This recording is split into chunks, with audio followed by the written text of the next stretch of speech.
TV का खास show Rahul का अग्निपथ देख रहे हैं आप। मैं हूं आपके साथ पूजा।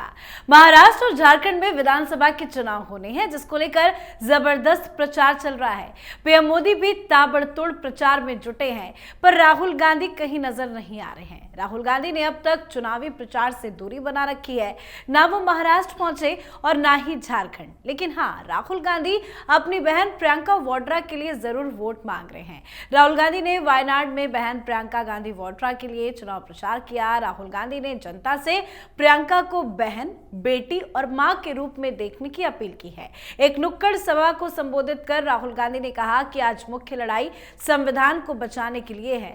तो दूसरी तरफ खबर सामने आई है कि राहुल गांधी कल रायबरेली जाने वाले हैं। यहां वो जिला समन्वय की बैठक में हिस्सा लेंगे। साथ ही वो कई योजनाओं का लोकार्पण शिलान्यास भी करेंगे। तो महाराष्ट्र झारखंड का प्रचार छोड़ कैसे राहुल गांधी वायनाड और रायबरेली के बीच में फंस गए हैं, आज इसी पे चर्चा करेंगे। मेरे साथ स्टूडियो में मौजूद हैं कैपिटल टीवी के एग्जीक्यूटिव एडिटर राजीव जी। सर, आपका बहुत बहुत स्वागत है। धन्यवाद। महाराष्ट्र और झारखंड में चुनाव होने हैं, लेकिन राहुल गांधी वहां ना जाकर वायनाड में चुनाव प्रचार कर रहे हैं। क्या वायनाड राहुल गांधी के लिए मजबूरी बन गया है? देखिए, मजबूरी है प्रियंका वाड्रा और राहुल गांधी के बीच के संबंध को लेकर। ये दोनों के बीच डील, दोनों भाई बहन के बीच कैसा इन फाइटिंग चल रहा है, वो भी एक बड़ी समस्या है कि अंदर खाने से दोनों चिढ़े हुए हैं या दोनों एक दूसरे से कोई डील किए हुए हैं। ये सारी चर्चाएं आजकल सियासी गलियारों में चल रही है कि प्रियंका वाड्रा राहुल गांधी को खुश करने में लगे रहती है, या फिर कभी कभी बीच बीच में डोज दे देती हैं, या फिर राहुल गांधी को कभी चिढ़ हो जाता है इसलिए प्रियंका वाड्रा को टोक देती हैं, और जो पुराने डील है वो भी सामने आ रही है। तो ये सारी चर्चाओं के बीच अब राहुल गांधी को जाना ही था, क्योंकि वायनाड में चुनाव में ये संभावनाएं दिख रही है कि प्रियंका वाड्रा अकेले कुछ ज़्यादा नहीं कर पा रहे, और राहुल गांधी की अनुपस्थिति भी कई सवाल खड़े कर रहे थे कि क्या प्रियंका वाड्रा को वो हराना चाहते हैं। और जिस तरीके से पूरे गांधी नेहरू परिवार को, यानी सोनिया गांधी को, राहुल गांधी को नॉमिनेशन के दिन ही आईना दिखाया था प्रियंका वाड्रा ने कि हमें 35 साल तक राजनीति से दूर रखने में इन दोनों माँ बेटों की भूमिका है, उसके कारण भी सवाल गहराता जा रहा था। तो इस बार प्रियंका वाड्रा के साथ वो पहुंचे और पुरानी डील जो चल रही थी उसकी चर्चा इस बीच हो गई, क्योंकि दिवाली के समय क्या किया, राहुल गांधी ने अपने भांजे के साथ वीडियो बनाई, और उस वीडियो में जिस तरीके से प्रोजेक्ट किया गया प्रियंका वाड्रा के बेटे रेहान को, वैसे लगने लगा कि अब आगे ये राजनीति में एंट्री करने वाले हैं, और जल्दी ही प्रियंका वाड्रा के बेटे को राहुल गांधी अनऑफिशियल तरीके से लगभग गोद लेने वाले हैं, जो तरीके चल रहे थे। अब इसके बाद एक और चर्चा शुरू हो गई कि क्या प्रियंका वाड्रा को इतने समय तक जो राजनीति से दूर रखा गया और उसने बगावत नहीं की, इसके पीछे कहीं ये डील तो नहीं थी? ये तो नहीं थी कि ये 2000 के बाद 2004 में राहुल गांधी पॉलिटिक्स में आते हैं, 2004 में पहली बार चुनाव लड़ते हैं। प्रियंका वाड्रा का बेटा 2000 के है, उनके जन्म यानी 24 साल का हो चुका है।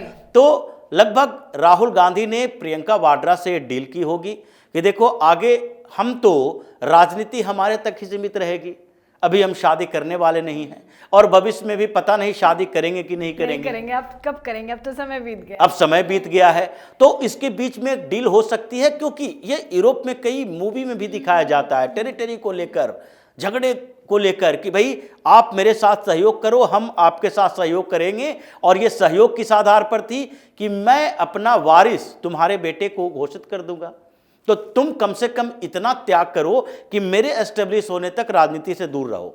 क्योंकि ऐसी स्थितियां नहीं होती है पॉलिटिक्स में कि दो भाई बहन अगर दोनों के अंदर महत्वाकांक्षा है, कभी न कभी सामने आती है, तो दोनों में से एक हो जो साइड हो जाए और दूसरे का इंतजार करे कि जब पूरी तरह से स्थापित हो जाएगा तो हम एंट्री लेंगे। अगर लालू प्रसाद यादव की फैमिली में देखें, लालू प्रसाद यादव के सारे बेटे बेटियां लगभग पॉलिटिक्स में धीरे धीरे आ रही है। मीशा भारती आई, राज्यसभा गई, तेजस्वी यादव आए, तेज प्रताप यादव आए, दोनों भाइयों में झगड़ा चल रहा है। या फिर अखिलेश यादव की जब एंट्री होती है पॉलिटिक्स में, मुलायम सिंह यादव ने उनको उत्तराधिकारी बनाया। 2012 में चुनाव में वो सीएम का चेहरा नहीं थे, लेकिन जैसे ही चेहरा बने, सीएम बनाया गया, वैसे ही परिवार में झगड़ा शुरू हो गया। शिवपाल यादव ने अपना अलग रास्ता अपना लिया, पार्टी भी बना ली। मुलायम सिंह यादव तक को नहीं छोड़े अखिलेश यादव, मंच पर ही बेइज्जत कर दिया, उनको पार्टी से निकाल दिया, वो संरक्षक मंडल में चले गए। तो ये स्थितियां पॉलिटिक्स में हर जगह है, 9 से लेकर 100 तक। हर जगह जब परिवार में 2 लोग 3 लोग होते हैं राजनीति करने वाले, तो उसमें कहीं ना कहीं टकराव की स्थिति होती है, क्योंकि कोई एक ही उसको लीड करने वाला होता है। और ये सामान्य परिवार तो है नहीं, ये ऐसा परिवार है जो कि किसी पार्टी को हाईजैक किए हुए है। ये सारी परिवारवादी पार्टियों की बात होती है। अगर भारतीय जनता पार्टी में बाप बेटा पोता बेटी सब एक साथ राजनीति में रहेंगे, तभी भी कोई बड़ा असर नहीं होगा, क्योंकि वहां उनके पिता डिसाइड नहीं करेंगे कि मेरा बेटा प्रदेश अध्यक्ष बन जाए, राष्ट्रीय अध्यक्ष बन जाए, या फिर कोई मंत्री पद ले ले, या फिर आगे हमारा उत्तराधिकारी किसी पद को लेकर हो। यहां तक तो ये सारे बड़े बड़े नेता, धूमल के बेटा अनुराग ठाकुर कितने दिनों के संघर्ष के बाद सामने आए हैं। अभी राजनाथ सिंह इतने वरिष्ठ नेता, पंकज सिंह उनके बेटे हैं, विधायक बनकर ही संतोष करना पड़ रहा है। हर जगह ये स्थिति है। कम्युनिस्ट पार्टी में भी ये होता है, भारतीय जनता पार्टी में भी ये होता है, क्योंकि ये कैडर बेस्ड पार्टी है। लेकिन जितनी परिवारवादी पार्टियां हैं, जगनमोहन रेड्डी है, उनकी बहन वाईएस शर्मिला उनके खिलाफ मोर्चा खोले हुए है, इधर अखिलेश यादव हो या तेज प्रताप यादव हो, जितने परिवारवादी पार्टियां हैं, परिवार में झगड़ा वर्चस्व के लिए होता है। और गांधी परिवार में भी होता रहा, गांधी नेहरू परिवार में भी, राजीव गांधी, संजय गांधी, मेनका गांधी, सोनिया गांधी, उससे पहले भी अरुण नेहरू और इंदिरा गांधी, राजीव गांधी के खिलाफ अरुण नेहरू जो उनके ही भाई लगते थे, फुफेरे, उन्होंने उनके खिलाफ ही चुनाव लड़ा, क्योंकि मंत्रिमंडल में रहते हुए राजीव गांधी ने इग्नोर करना शुरू कर दिया था। पहले लाए और फिर उनके साथ मनमुटाव हो गया, इग्नोरेंस हुई तो उनके खिलाफ चुनाव लड़ा। तो ये तो परंपराएं हैं। आखिरकार ऐसा क्या हो गया कि प्रियंका वाड्रा और राहुल गांधी, प्रियंका वाड्रा इतना इग्नोरेंस सहने के बाद भी राहुल गांधी के खिलाफ नहीं गए? इसलिए क्योंकि हो सकता है कोई डील हुई होगी जिसकी चर्चा अब होने लगी, जब इतने कम उम्र में, 24 साल की उम्र में आप उनको फ्रंट पे ला रहे हो। 10 जनपद का वीडियो है ये प्रियंका वाड्रा के घर का नहीं है। प्रियंका वाड्रा दिवाली में अपने बेटे के साथ वीडियो बनाती, अलग बात है।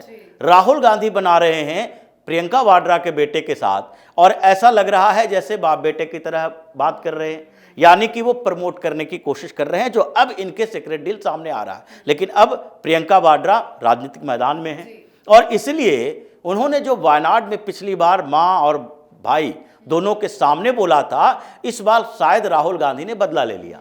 ये चिल्लाने की क्या जरूरत थी?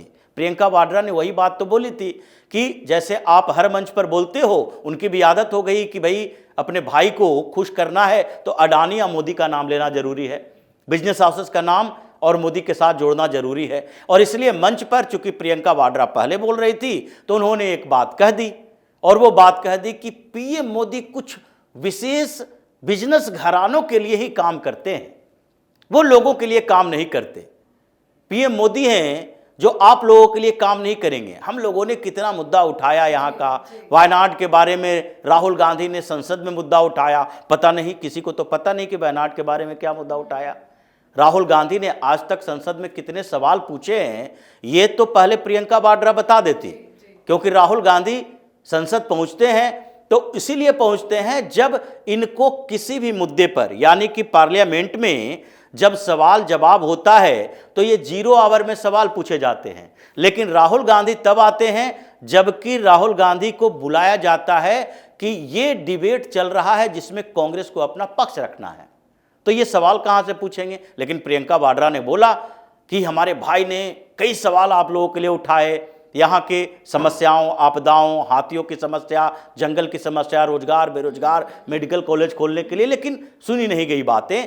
अब इस बात के बाद राहुल गांधी का नंबर आया बोलने का, तो राहुल गांधी ने सीधे प्रियंका वाड्रा को ही डांटना शुरू कर दिया कि भाई अब मोदी से बोर हो गए हैं। ये कहना चाहते थे कि तुमसे बोर हो गए, ये जो हम बोल रहे हैं ये प्रियंका वाड्रा से लोग बोर हो गए हैं, ये बात कहना चाहते थे कि मोदी की बात मत करो, मोदी की बात करने से क्या होगा, हमें यहाँ के लोगों की समस्या की बात करनी चाहिए।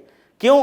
क्योंकि हो सकता है राहुल गांधी को रियलाइज हुआ होगा कि मेरा सारा मुद्दा तो ये बोल चुकी है, हम तो यही बात बोलते हैं, तो आगे हम क्या बोलें, तो उसको पहले ह्यूमिलिएट करना शुरू करो। अगर चुनाव जीत के चली गई तो ऐसे ही अगर पार्लियामेंट के अंदर बोलेगी तो मेरा तो सारा मुद्दा ही खत्म हो जाएगा। मंच से राहुल गांधी ने प्रियंका की घोर बेइज्जती कर दी। बिल्कुल यही बात है कि प्रियंका ने जिस तरीके से नॉमिनेशन के समय इन लोगों को बेइज्जत किया, बदला ले लिया, उसका बदला राहुल गांधी ने लिया। चीखने चिल्लाने लगे, मंच पर ही हंगामा पसर गया कि देखो भाई, प्रियंका वाड्रा जो बोल रही थी वो बात को इन्होंने काट दिया कि ये बातें मत बोलो। इसका मतलब है मंच पर वो शर्मा गई, बिल्कुल चेहरा उतर गया कि हमने इतने बड़े बड़े मुद्दे उठाए जो ये हर जगह मंच पर बोलते हैं और उसी मुद्दे को ये विरोध कर रहे हैं। और सर कई ऐसे वीडियोस भी आए हुए हैं, सोशल मीडिया पे भी चल रहे हैं, कांग्रेस पार्टी ने खुद भी शेयर किया है, जिसमें हर जगह राहुल गांधी आगे आगे चल रहे हैं और प्रियंका वाड्रा पीछे पीछे। तब भी प्रियंका वाड्रा मायूस लग रही हैं। ये मायूसी तो होगी क्योंकि उनको राहुल के कंधे पर बैठकर चलना पड़ रहा है। वायनाड में भी, वायनाड में वो कंधे पर इसलिए नहीं चल रही है क्योंकि राहुल गांधी के कारण वायनाड में वो चुनाव जीत जाएगी। इसलिए चल रही है कि राहुल गांधी के कारण वो चुनाव हार सकती है। क्यों?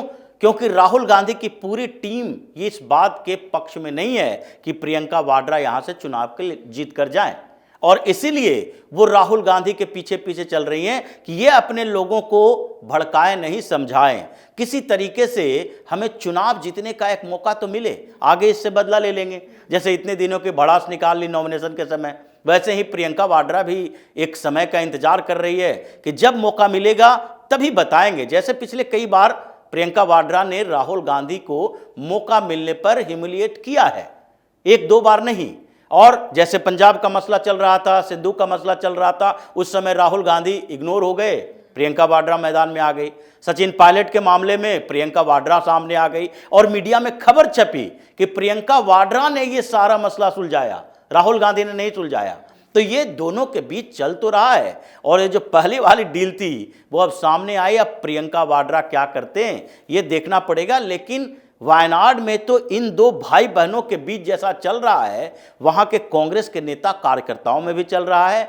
और सीपीएम की तरफ से सत्यन मोकेरी जो है वो बार बार इस बात का मुद्दा उठा रहे हैं कि ये भाई बहन की गारंटी पर भरोसा मत करो, तुम लोगों को कुछ नहीं मिलने वाला है।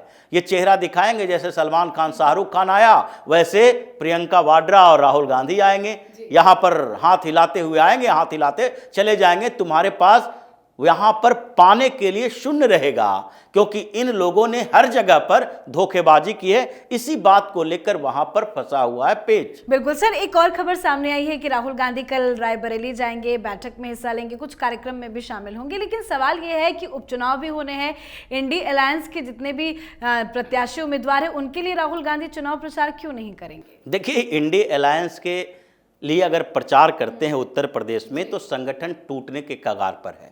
दो लोगों ने तो नॉमिनेशन कांग्रेस का कर दिया है कि आप अगर सरेंडर करते रहोगे तो हम क्या इंतजार करते रहें कि अगले 10 साल के बाद हमें चुनाव लड़ने का मौका मिलेगा। हम सिर्फ काम करने के लिए थोड़ी हैं, हमें भी कुछ मौका मिलना चाहिए प्रतिनिधि बनने का।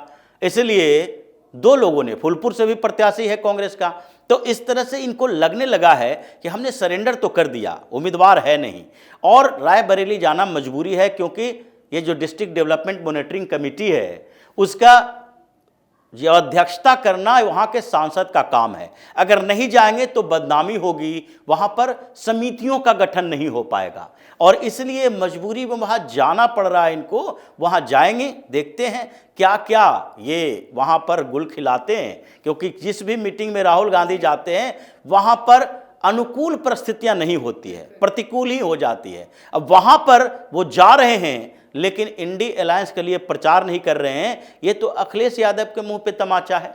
इसलिए सवाल ये उठना शुरू हो गया है कि अखिलेश यादव, राहुल गांधी, ये दोनों के बीच कार्यकर्ताओं, नेताओं ने फूट डलवाए। राहुल गांधी के ऊपर दबाव है, अखिलेश यादव के ऊपर दबाव सीट न देने का था। तो इस तरह से ये अननेचुरल अलायंस जो इन दोनों का है वो भी अब धराशायी होता दिखाई पड़ रहा है। बिल्कुल, बहुत बहुत धन्यवाद सर समझाने के लिए। धन्यवाद। तो उत्तर प्रदेश में 9 विधानसभा सीटों पर उपचुनाव होने वाले हैं और इसी बीच राहुल गांधी का रायबरेली दौरा तय हो गया है, जिसको लेकर उम्मीद जताई जा रही थी कि इंडिया गठबंधन के उम्मीदवारों के लिए राहुल गांधी प्रचार भी करेंगे। हालांकि ऐसा कोई भी शेड्यूल उनके इस दौरे में नहीं है। उपचुनाव के प्रचार से जुड़ी कोई भी बात दौरे में शामिल नहीं की गई है। तो बस जिला विकास समन्वय और निगरानी समिति की बैठक की अध्यक्षता राहुल गांधी करेंगे। कुछ कार्यक्रम में भी शामिल होंगे, फिर रायबरेली से वो वहां से निकल जाएंगे। तो रायबरेली जाना मजबूरी है क्योंकि वो वहां से सांसद है और वायनाड भी राहुल गांधी के लिए मजबूरी बन गया है। तो इन तमाम मुद्दों पर आप अपनी राय कमेंट कर लिखें। देखते रहिए कैपिटल टीवी। नमस्कार।